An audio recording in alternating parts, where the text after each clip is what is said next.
To me, addiction is something that is this is what I believe, a genetic predisposition that can be either exacerbated or diminished by what happens to you between the ages of 0 and 10. And to me, it is not about how much you drink, how much, drugs you shoot into your system, how many DUIs you have, but about a way you think. And it is, I didn't make this up, I am the piece of crap in the center of the universe, or I'm not much, but I'm all I think about, which is to say tremendous self-obsession coupled with tremendous self-hatred. And it is unbearable to think that way. And so people who think that way, and by the way, it's like, I always say it's like humanism to an exponential degree. It's not that different from the way so-called normies are. It's just the volume is turned up louder. And so living with those thoughts is unbearable. So you look for something to alleviate that. And you find something, and it's amazing, and it alleviates it, and then it turns on you, and it turns on you a year later, 10 years later, 20 years later, whatever it is, and it gives you exactly what you were trying to escape, but it's like a bullhorn now. This will be a weird question. Yeah. What was the best part about being in addiction before it turned on you? And what's the hardest part about sobriety? The best part for me is kind of weird. It was the anticipation. That's what I miss now, is not being high, because that got awful towards the end. It was that I have that thing to look forward to. Because another part of addiction for me is I can't be in the moment. Addicts have the hardest time being in the moment.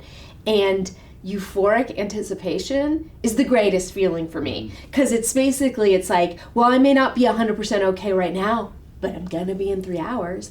My favorite part of doing coke was after I texted my dealer, and when in between texting him and knowing he was coming. Right. Amazing. Right. Once he came, it was kind of bad. It started to get real dark. So that's what I miss the most, is the anticipation of an escape. What I think is the hardest part is not about resisting temptation. That is such a misconception. I remember how bad it was, so I don't go like, oh, wow, that would be so great. The hardest part is living. The hardest part is living with that brain that got me there in the first place. And it is not easy, it's not to say I don't have like wonderful days, months, years, decades, but so it's not a day-to-day challenge. It's an occasional serious challenge with the way I think and living in the world that way. When you get triggered, how do you handle it now? I don't really get triggered to use or drink. I get triggered all the time in terms of my thinking. In some ways I think it's like I'm addicted to fear and anxiety. So if something happens, I will become obsessed with that anxious thought or that fearful thought. And for years, I think I could bring about a reality that I didn't want. They say like the universe doesn't know the difference between sort of a desire and an anxious thought. So if you're thinking about something, stressing about it, you can bring it about.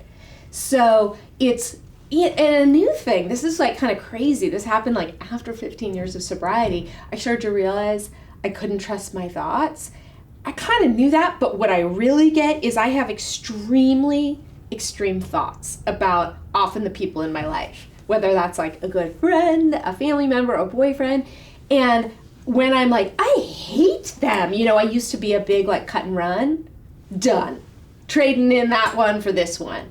And now I have to go, I love these people. I have to know that when I'm thinking I don't or that I hate them, it's not real. I have to sit tight. I have to look at it. I never did acid. Like an acid trip. It's that unreal. And so I have to wait for it to pass. Is that the same as feelings are not facts? Absolutely. Yeah, it is. It's weird to me that it took me this long to realize that like when I'm having an extreme thought, and it's usually that I really don't like somebody that I love, that it's not real. What do you tell someone that just feels like I'm completely lost and there's just no way out? What I tell them is that I have friends who went to rehab 10 times. And that's awful. But they're like, amazing icons of sobriety to me. So I think that people, like with anything that they try repeatedly, at a certain point they go, this is never going to work for me. Like, I've tried this. I've tried this twice. I've tried this 10 times. I've tried this 20 times. And, you never know when it's going to take. The people who seem to get it are not the most honorable, or not the best, or not the smartest, or the strongest. They're the people who were done. They're the people who said, like, I can't do this anymore. I will do whatever I have to do to change this. And I believe when one really gets to that point, it's 1,000% possible. They'll do it.